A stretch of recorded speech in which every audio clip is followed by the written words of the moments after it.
If you're interested in men's foil, mentality, family, pushing yourself to get better, dealing with low moments and high moments, social media, and just overall having a good time in the sport of fencing, then this episode is for you. Thank you, Prior, for all the support you give us. Without your help, we wouldn't be able to do what we do on and off the strip.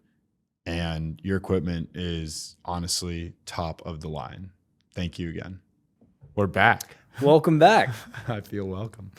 Yeah, it's great to be here. It's great to be back. Great to be here with you and with our mystery guest. Our mystery guest here, yeah. He's ready to go. What did you think of the last episode, Ari? I think the last one was pretty good. It was awesome to have our first guest and to kick off our long roller coaster of myriad of episodes that we will, be rolling out for all of our wonderful fans. Absolutely. Let's introduce this guy. Should we just get right into it? Absolutely. All right. Well, we have a very special guest for everybody here today. Somebody who is full of energy, full of life, lights up every room he's in, including every convention center and fencing venue. He's a 2024 NCAA individual national champion, 2024 World Cup silver medalist, World Cup or Grand Prix? World Cup in Tunisia. Yeah. And a 2025 senior team member. And silver medalist in the team event at the 2025 Senior World Championships, foil team member, Team USA. Please, everybody, join your hands. Welcome, Bryce Louie. My hair is like in shambles right now. It's okay. It's okay. It's wonderful to have you here, Bryce. Good hair or bad hair, it's all good. Super happy to be here. Direct Elimination. What's good? Yeah, thanks for joining us. So, Steven, kick us off. Well, we're very happy to introduce our first non-epee guest as well. That's right. Ari and I get around the fencing community. We have friends in all the weapons, and they're all willing to be here. Yeah. So that's a positive. Yeah. I'd say Bryce is unique in that he is not just a fencer. Many fencers, up until this point in time have kept their entire, persona around the sport and the internet very serious. Mm-hmm. And Bryce is, do you qualify as Gen Z or like? Oh, he's definitely Gen Alpha. I don't even know what those. But point is, Bryce has tapped in for sure. Bryce has tapped into the social media. Craze is probably not the right word, but Bryce is fully tapped in and bringing out his authentic personality online for all to see, and he has captured a lot of fandom in the last year, I would say. For sure. And that's been really cool to watch as some older fencers that are also playing around on the internet, trying to create, brand and whatnot. We think you've done a great job, but also a great fencer. And, to kick it off, I think let's talk about the fencing. So one thing that we ask every single fencer here is, who are you? No, but really tell us about yourself and how you got into the sport, because all of us have something in common. We love our sport. We love fencing, and maybe you don't. Yeah, no, you definitely. That's wild. Is that what Justin said? No. I can see that. I can totally see that. No. Justin loves hitting the ball. But seriously, tell us how you got here. Tell us anything you want to share. I would say from day one. How did you find this beautiful sport? Oh man. Well, first off, thank you guys so much for having me. Super pumped and dude. Following your footsteps of trying to post online like y'all.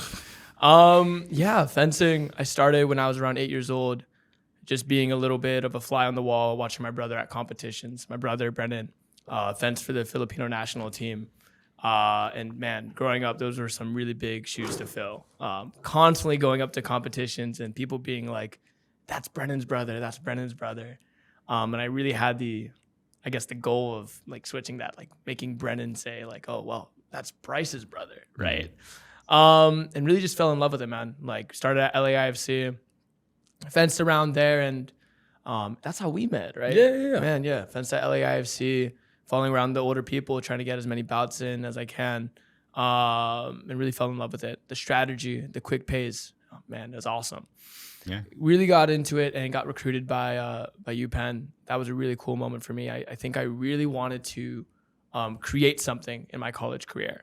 Penn wasn't a really established fencing college, I would say. And for me, I was like, I want to make a change. I want to make history with this school. First year was COVID, so that was fun, doing Zoom classes, getting COVID tested twice a week. But ended up making history for the school. I got the first NCAA title in around 27 years. And I was actually the first Filipino American to get that title. So to do that for my school and for my culture, and also to do it with my brother, he's the assistant coach there, that was like a very like big moment for me. Like I think about that moment, and I remember myself in the like the locker room or whatever, and I was crying, like bawling, crying, like.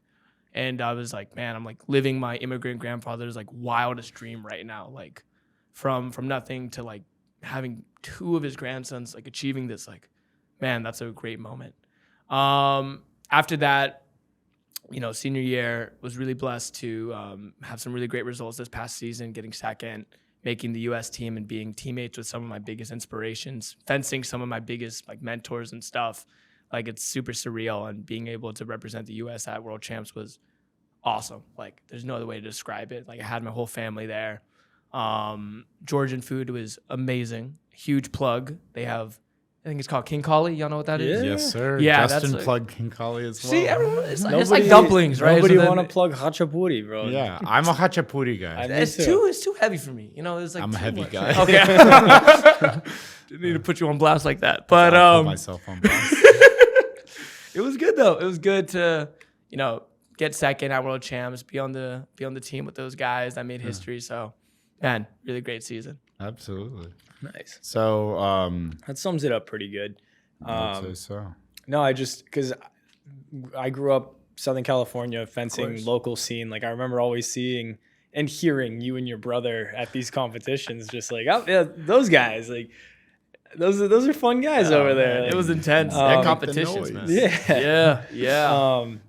And then getting to know Brennan a little bit better as I got older. And then seeing you do, like go to LAFC for practice, and Epi and Foyle didn't practice together or whatever, but Bryce would come in and do crowd work, mess with the coaches, mess with Justin. So crowd work is crazy. I mean, you're good at it. You're good at it, man. Not focused on the game at all. I was trying to make friends. No. And you did. You did a I great job. I made friends. I think you do a good job of both. I think it's something I want to bring up later, but you are very, very, I'd say, boisterous and playful guy. But one of the things that I think is no secret is that you were not, the top talent as you were growing up. Of course. And I think that you're downplaying it quite a bit, but I think Don't take that lying down, Bryce. No. I love that. I love that. I'm saying that one of the things that's really brought you this far is your commitment to getting better and your grit. And I think that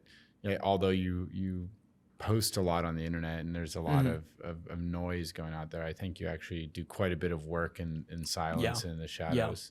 I actually got to watch a little bit of that today. Before he went up to lift, we were doing.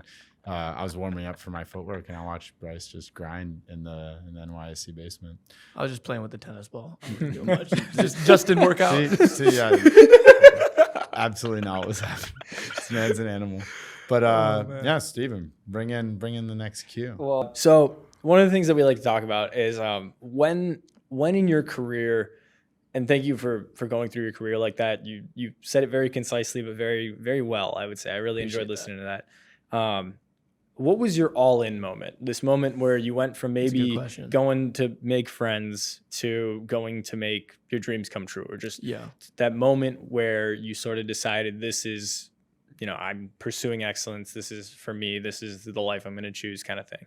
Yeah, that's a great question. I would say my last year of cadet was a little bit rough. I was going through some coaching changes, but also on top of that, like, I missed the team by like one spot.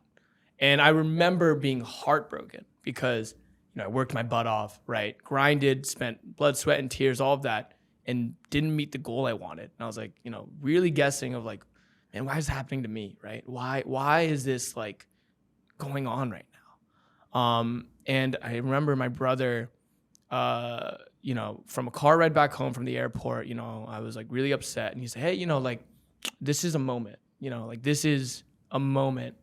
There's stories of like a plant, right? And a plant, if you pour dirt on it, right, you can either let the dirt go on top of you and it like consumes you, or you can be the plant that eats the dirt and becomes a monster. And that moment really hit me of like, wow, I just endured, the most rough career, like the most rough season of my life. Like, I got this, right? Like, I endured the worst. I can do the best now.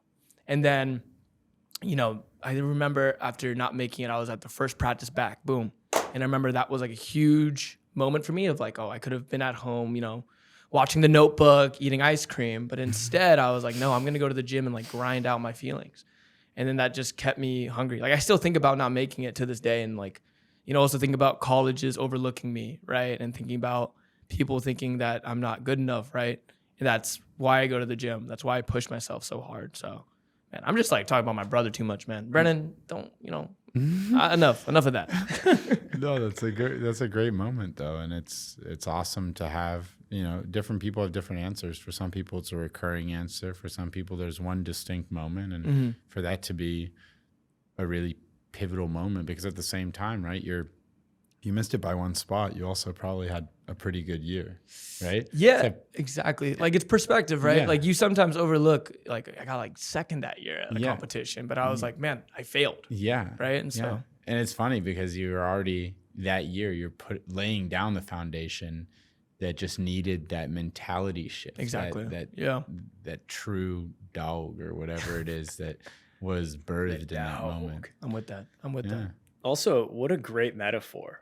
Like, Are you going to be... I'm going to be a monster. Are you kidding me? I've been eating so much dirt lately. I'm going to be the biggest I think Brennan monster. said poop, though. It wasn't dirt. Oh, okay. Well, still, honestly, I'll eat it. I'm eating a lot of poop. Hey, man. Hey, the comeback's going to be better, bro. I trust it. I'm going to be a monster. All right. So we're trying something new this week.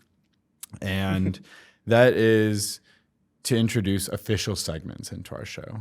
And we've already been bringing up recurring themes and we want to make them official, right? Formalize them. So this first segment is going to be prefaced with a little, taste test of some product we have here. Okay. Oh, I'm hyped.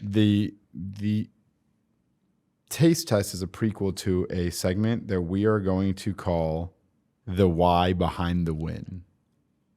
Is that one? Should I use the second name?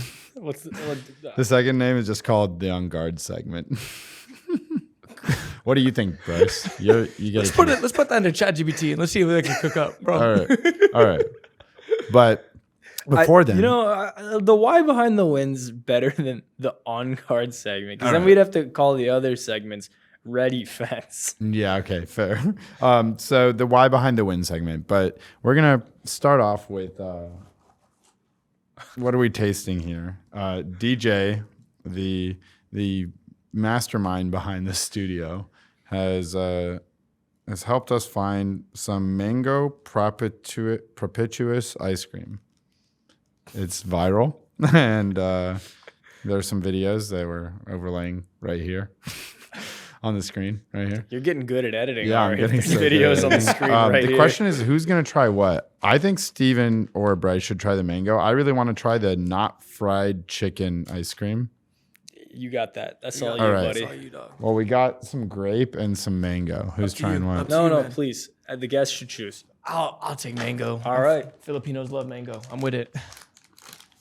So do we one bite this? Yes, one bite. What? One bite. Whoa, it's so pretty. Oh, okay, oops. Oh, I'm gonna. There we go. Oh yeah. Make sure to ASMR it, guys. One bite is crazy. That's crazy. Look at this. This actually looks like fried chicken. Oh my god.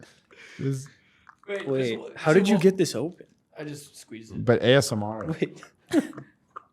One bite. I think DJ's right. One bite. I is the only need way to do help. it.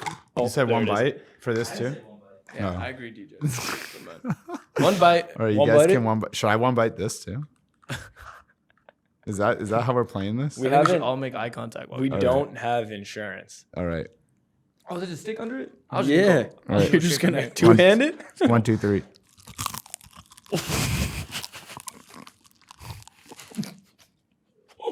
Oh, whoa, ho. What? Oh my god.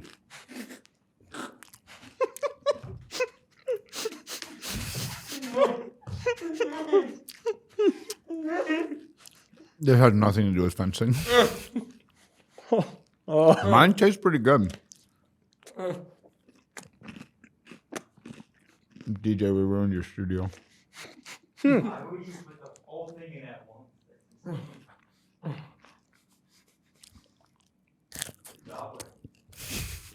Delicious. What? Gobbling on this ice cream. Oh, wow.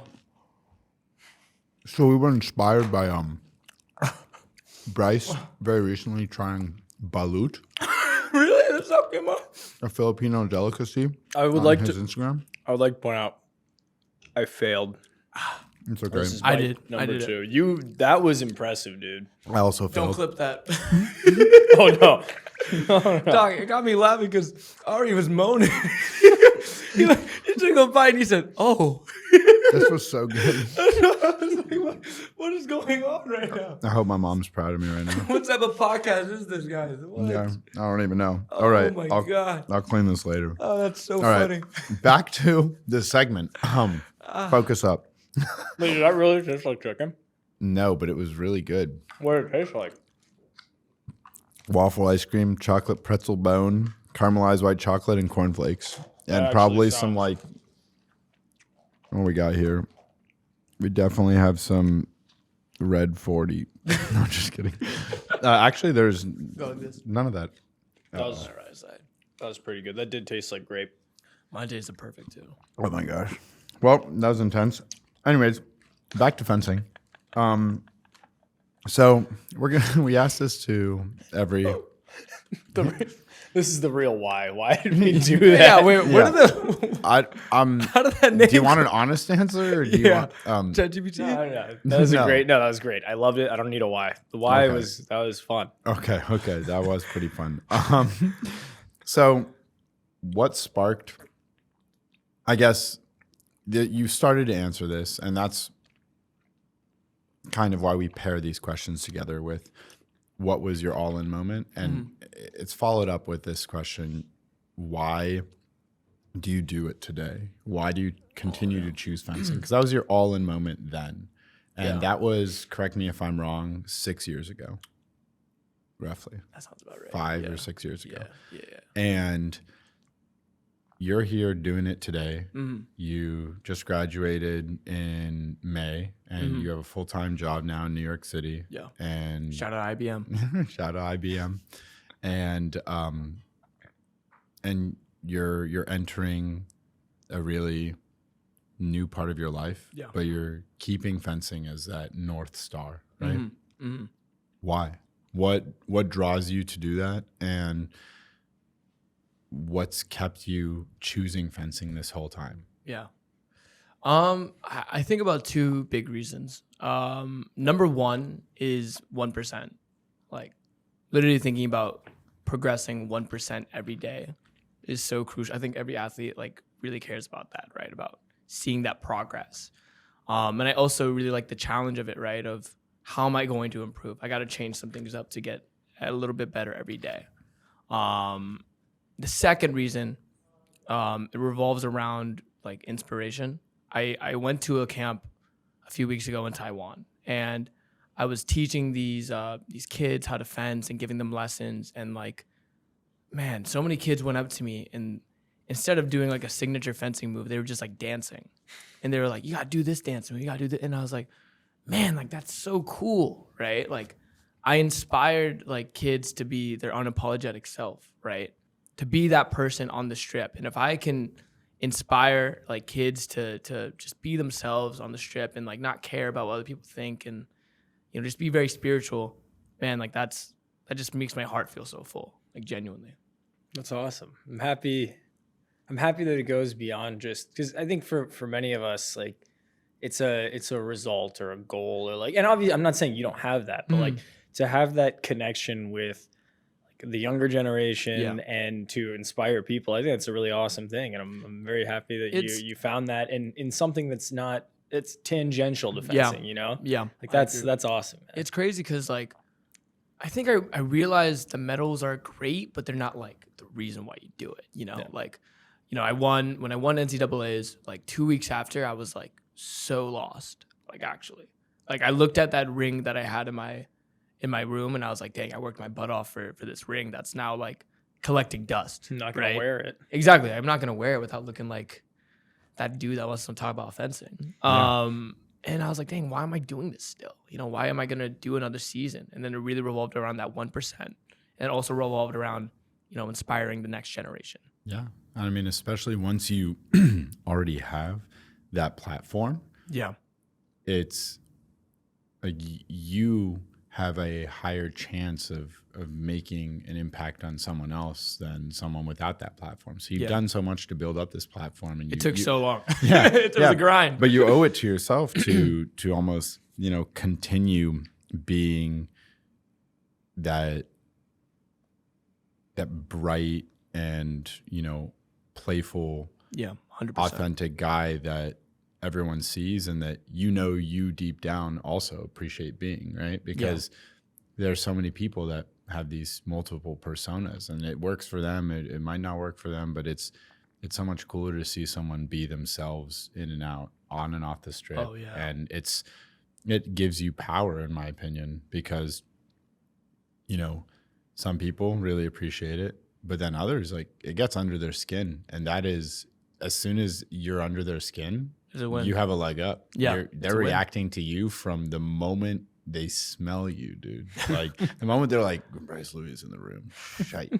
And I kudos to you, man, because it takes a lot. That puts a target on your back, and you're in some ways you're asking for it. In some ways you might not be, but it's to go up and rise to the occasion of that. It keeps coming back to one thing. I just remember.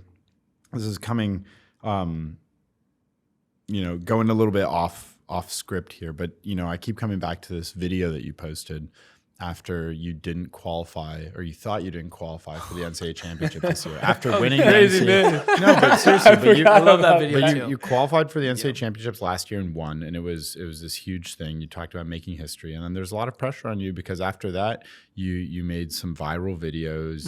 You had a lot of fun on the internet. You started doing really well. You're in the middle of your best season ever, right? Yeah. And then all of a sudden, the qualifiers come around for NCAA championships 2025, and you again, everything's relative, but relative to your own goals, your own standards, and where you're at as a fencer, you seriously underperformed. Yep. And You bungled. you did something. 2 bouts. No, but 2 bouts. you did second something. pool. You did something that I haven't seen any of us do, right? So like I'm also somewhat, I would say, active on posting, and I try to be transparent about my journey, blah blah, all this stuff. But you got on camera and you just talked about loss right after it happened. Yep. And it was well structured. It was put together, and you talked about how it's okay to lose. You talked about how it's important to put out your best foot forth regardless, and trying is okay. And there's so many people that I believe need to hear that.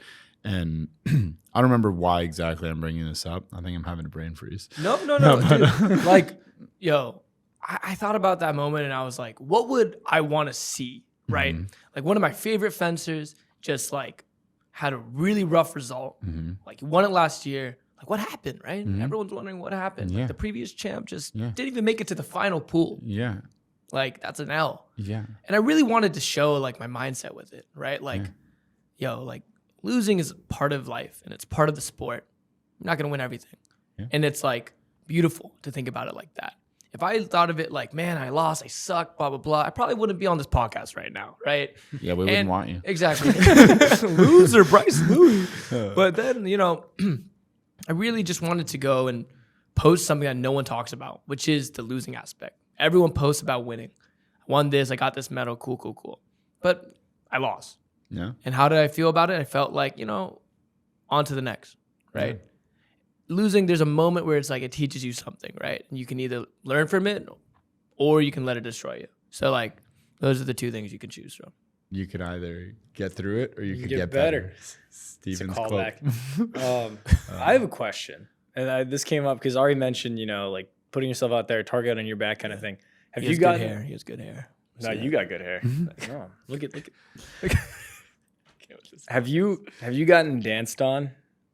Yeah, I've got danced on. Didn't Bianchi did it. it? Yeah. Oh, that's He right. You're shrugged right. on You're right. you. You're right. He Yeah. shrugged on you. So I got Okay. danced on a few times. What's it called? I think at NCAA's. So at Ivy's, I think after I beat Harvard, I hit like a stanky leg or something like that. And then at NCAA's, I lost to one of the Harvard guys, and then he hit stanky leg. Chen? Yeah, but that just means that he was thinking about me for like 2 months. I love And that. I was like, man, you practice that in the mirror. You know what I mean? He's in his dorms in the mirror practicing that stanky No, leg. it's a compliment. Yeah. To be honest, like I'm not gonna do it if I can't take it, right? Yeah. No. And then also on Bianchi, like, so he did something beginning of the season, like he hit me, like he beat us in the team. He made a crazy comeback on Alex, like, and he went like this at the end.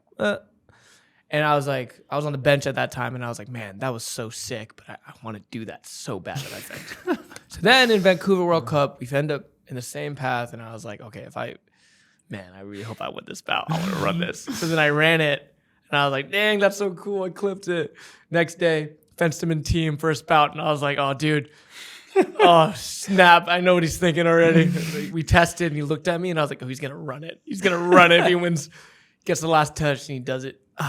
And then I was like, you know, kudos to him. Like, I respect that. Yeah. I think it's what the sport needs a little No, bit. absolutely. Like, screaming is 100%. cool, but like, dude, like, you look at the NFL, you look at the NBA, they're all doing fun stuff. You can yell while you're doing the fun stuff. Exactly. That's why it's cool. That's why I think it's cool to like Yeah. be a little jazzy with it. Oh, yeah. No, that's good. absolutely. Have you ever gotten jazzy with it or gotten somebody be jazzy on you? Don't take that back. Wait. Pause. Have you ever engaged in shenanigans during a fencing match? I think we both know we've both engaged in shenanigans Yeah. during fencing matches. Yeah. I hit this one at July Neck Yeah, you most did. recently. And I had 2 priority matches in front of crowds. And I don't know what came over me. I think I watched one too many Bryce Louie videos. And I tied it within 5 seconds left. Dang. And turned to the crowd and went like this. Did they have a big crowd? Yeah, it was a fairly large crowd. I mean, snap. And they were it's cheering loud. Oh, that's hard. That's loud hard. enough. Look, I'm not gonna say it was the coolest thing ever. And we know for a fact it it wasn't the wasn't coolest thing ever. Steven was standing there. No. Steven was cheering for me, and then as soon as I did it, Steven went like this. Boo! Hands down. But no, the one that I remember is dishing it out and taking it was I defense a now very, very strong fencer, Mahmoud Al-Sayed, in a preliminary round of the Vancouver World Cup in 2022, and he's a fighter, man. We were actually like exchanging blows, and he was a teenager at the time, but he was like hitting me in the face. I was like, oh, okay, well, I'm gonna get a little like physical in it too, and we're really fighting. And I win 14-all, get a touch, and I want to erupt in roar or something, and then I kept it in me, and I didn't know what to do. And I look and I see his 2 brothers who are also very good fencers, and I just bow at them. The next match, Oh my god. the next match, I had to fence his older brother Ahmed. Oh, he wanted that so bad. Oh yeah, dude. Well, guess who won? What was the score? It was 15-12. We also Oh, had okay. we had a battle. There we we had a go. battle, and as soon as he scored the Quick. last touch, I turned because I knew it was coming. I was like, I have to see. Are you about to do it? And he just looks at the USA guys, and he was just like, Yeah. and I immediately knew. You know, Gotta if you respect dish it, you got to take it. Yeah. Yeah, I know exactly. That's a what you're talking crazy moment, man. You tried Yeah. to went for the whole family though. about. Not intentionally. It was just they were right there. They're right there. But yeah, I think I anchored the beast. That's nuts. Yeah. So I mean, we've talked about a lot of stuff that we wanted to talk about already, which is good. But Yeah. one thing that I think Steven and I both really want to talk about is, this past season was, you've had a good career. You had junior national team appearances, NCAA champion, but this year you made it onto the senior stage and actually performed on the senior stage and became a member of our very elite USA men's foil team, capitalizing on world championships, silver medal, right? Mm-hmm. So 2 questions, and Steven definitely wrote both of these. Tell us about where you feel you really became one of the best fencers in the U.S. And on top of that, how does it feel to not only make the team, but also to go and perform with the team, not just at Worlds, but in general at the World Cups as well, with people that you mentioned are your idols in many ways, or inspirations? Yeah. Man, the question's a little rough. One of the best fencers in the U.S. I don't really like that title. I'd say I'm one Scoreboard, dude. One of the best in the world. I'm a great fencer, but I'm still learning. Absolutely. But okay, fine.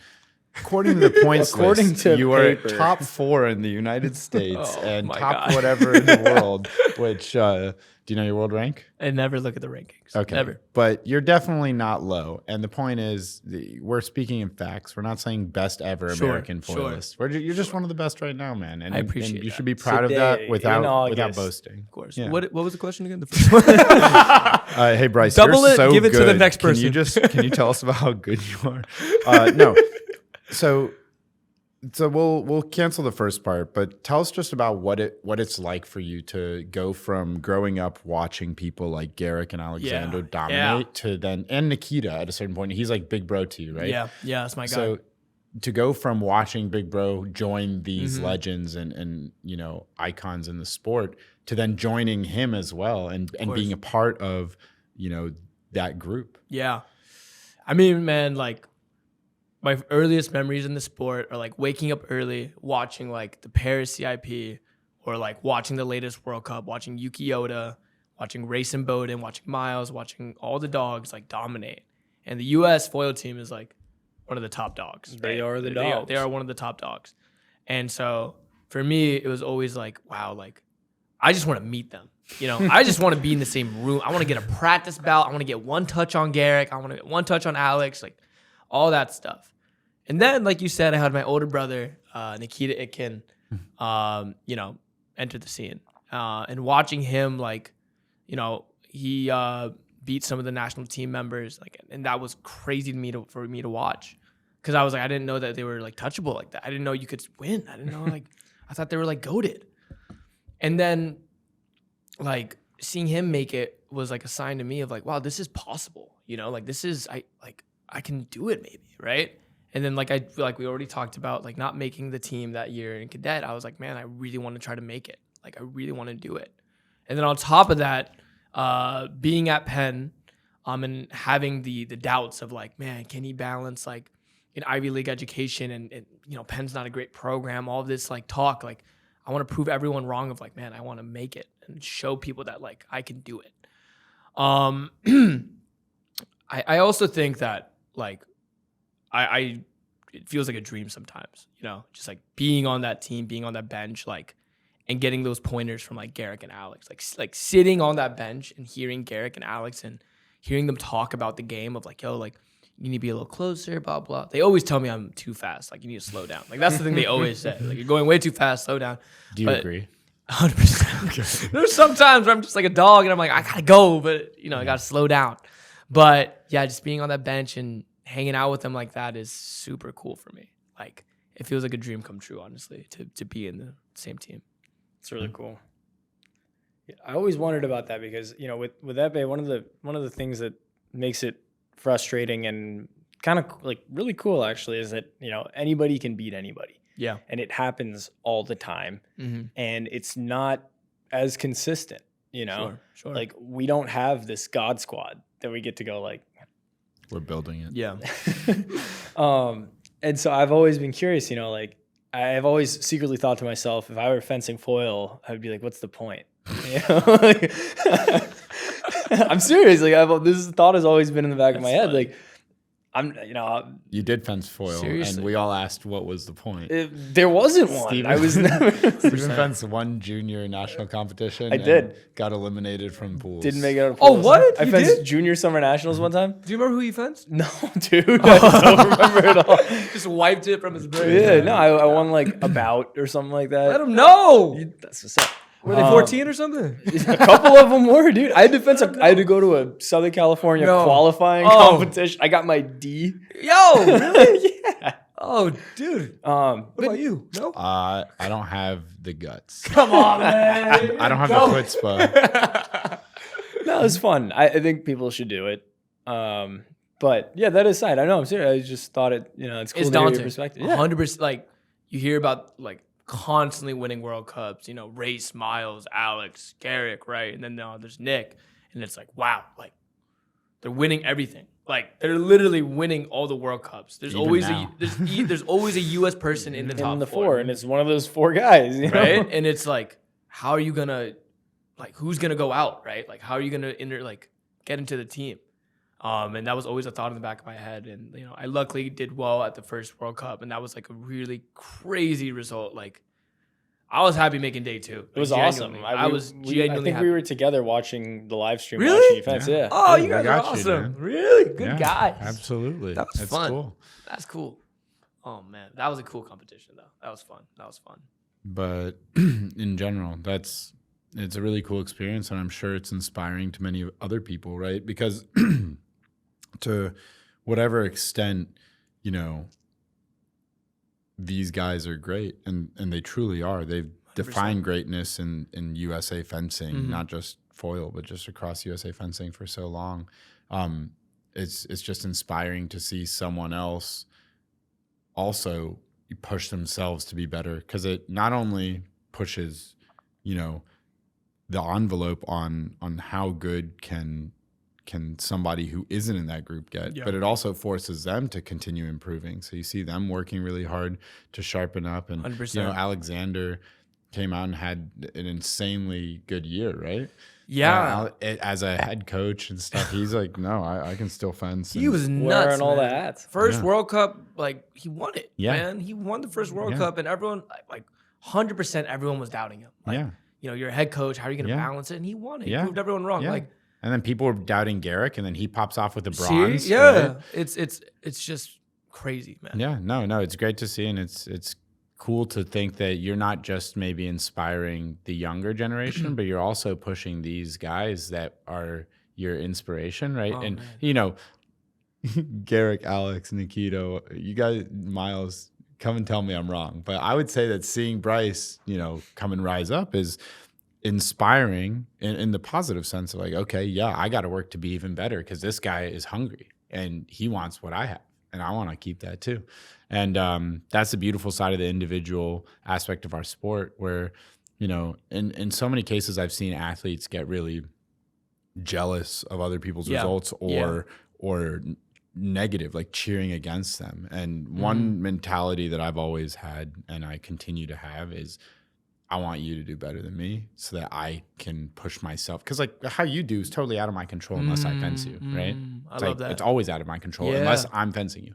And even then, what you do against me is out of my control. But I want you to do as well as you can and push that bar so that I have to jump even higher. I love that. And that rising tide raising all ships is true, and I believe it every single day. And I love it. Like I love watching my friends do well. I obviously would always love to see myself do well.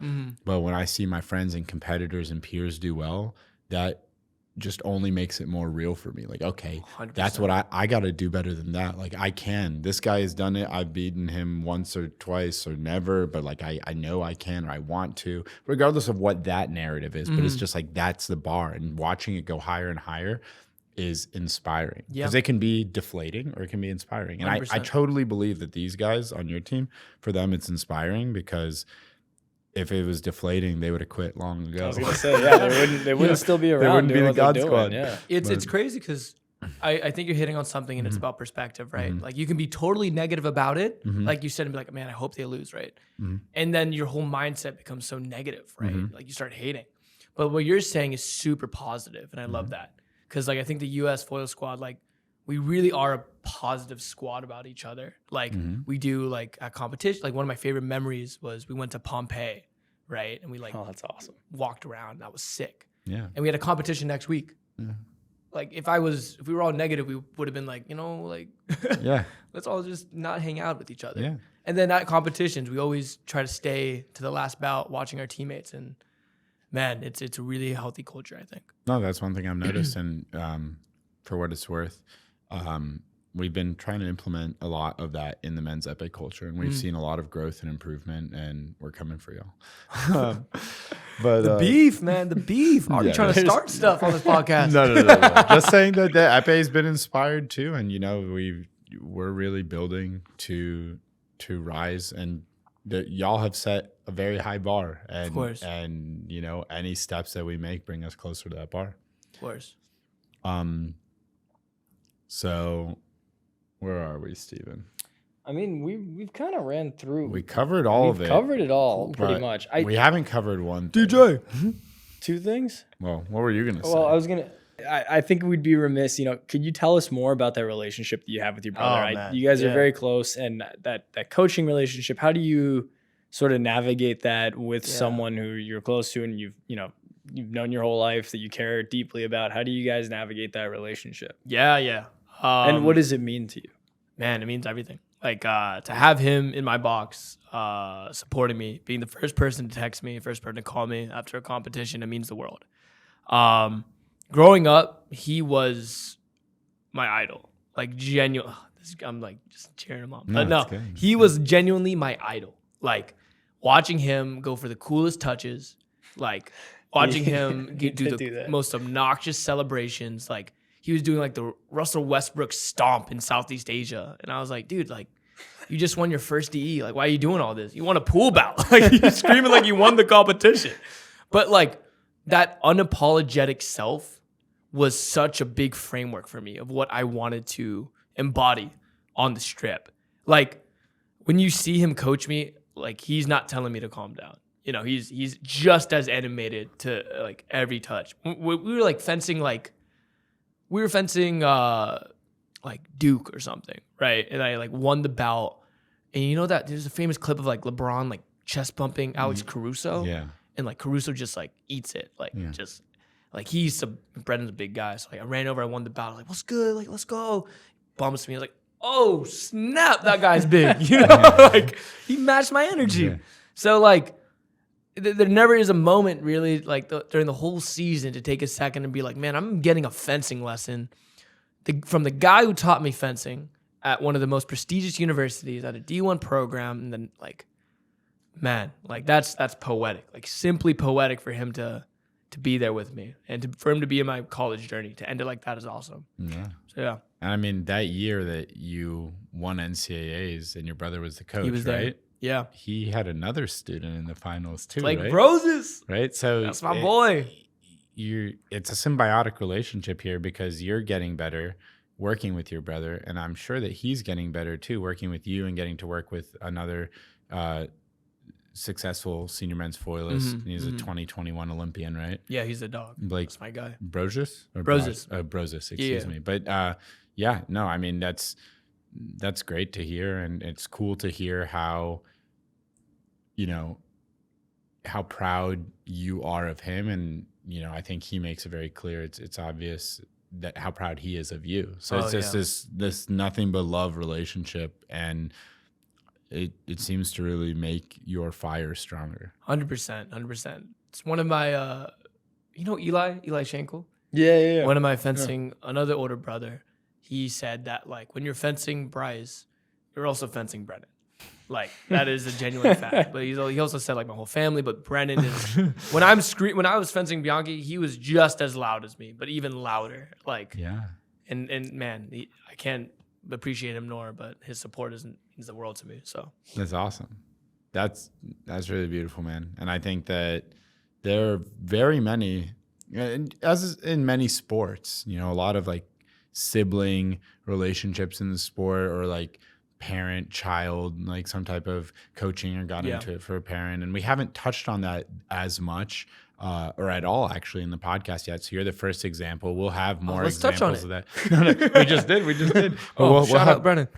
We'll have more examples of that as we have more guests. But it is really cool to see where, you know, you're both inspired by one another, and it keeps your fire going. I'm gonna chug this. Yeah, chug it, man. You're gonna need it. You're gonna need it. We're gonna get into our final segment here. Yeah, watch it. What's it called, Stu? DJ, this is for you. Oh, that's pretty good. Yeah, there we go. Full chug. That was great.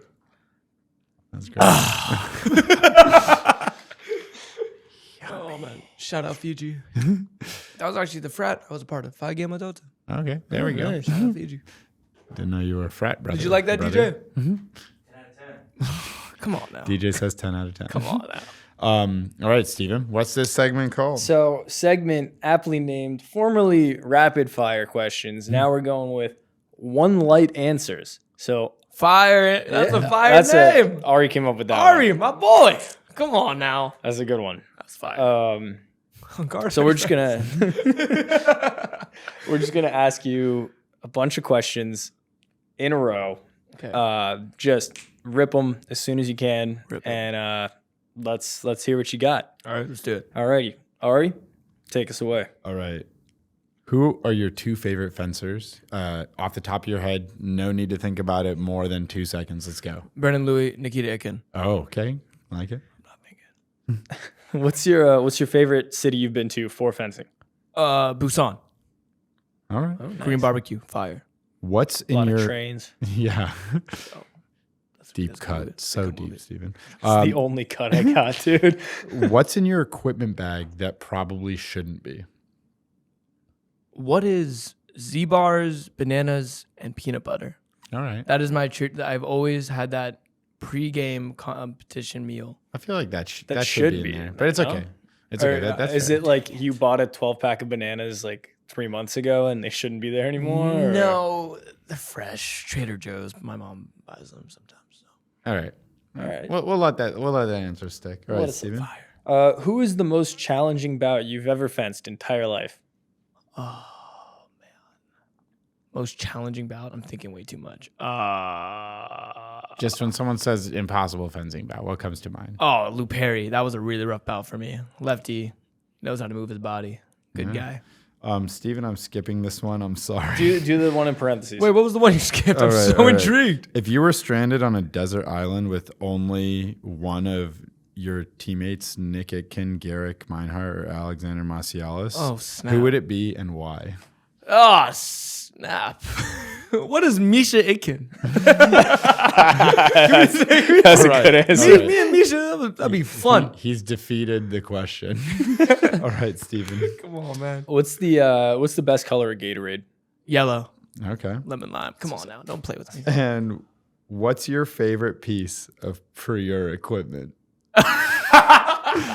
Wait, I gotta answer this. I'm sponsored by Absolute. All right. Wrong answer. We are incredibly thankful to Prier for sponsoring our podcast. We couldn't do this without you guys, and we're happy to plug the best equipment in the game. So, jackets, pants, super thin, super light. Gloves, best feel on the grips. The grips, best grips in the game. Go ahead, check out Prier USA shop, link in our bio, and get yourself some of the best fencing equipment out there. I'm cutting 99%. That was fire. No, that was great. I got it back on track. Yeah, that was true. That was true. I was fighting for my life. Yeah, no. Bryce, thanks for being on this podcast. Thank you guys for having me. This is so Really much fun. appreciate you taking the time to do this, man. Seriously, we had a lot of fun here. You know, thanks for talking about your life course. and fencing and just what it means to you. And thanks for trying out some products with us. Of That course. that was a good time. No, thank you guys. I think that this is what the sport needs. Like genuinely, it needs more people like you guys to be posting on the internet. Because like everyone knows, fencing is not a popular sport. And stuff like this is going to make it popular. So thank you guys. Absolutely. Till next time. Until next time. Shout out Red 40, my sponsor. Could I take a video of this or no? Yeah, you Yeah. can do whatever you want. Y'all didn't need to get quiet. No. All right, let's go. I gotta redo that. If you like this episode, make sure you like, follow, and subscribe. And feel free to reach out with any comments or recommendations. And we're happy to keep bringing you more.